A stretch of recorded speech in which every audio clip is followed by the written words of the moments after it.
Getxon egingo diran gauza guztiak, ekitaldi guztiak, jardunaldi guztiak, emakumearen ikuspuntutik egingo dira.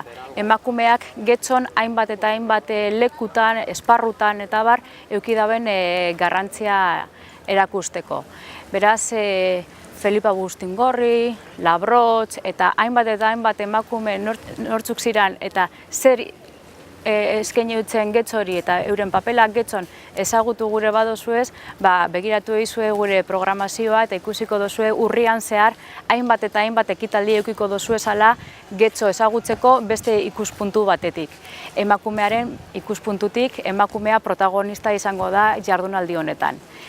Gure helburu nagusia honetan da, alde batetik gai honegaz emakumearen inportantzia, garrantzia eta emaria Getxoren ondarean aztertzea, eta beste alde batetik turismoan gabiltzan ez leku barriak ezagutu, jardunaldi barriak egin, produktuak ikusi, bertoko jendegaz testatu, laboratorio antzeko bat egin ez ikusteko etorkizunerako gauza barriak egin genkezala turistekaz. Betiko moduan, asmo berbera daukagu beti, eta da, turistak edo bizitatzera jatorkun jendea herritik sakabanatu, leku barriak ezagutu dagiezela, eta kulturari lotuta dagozanez, kulturari lotuta dagozan hainbat eta hainbat ekitaldi sasoitik kanpo egin aldira.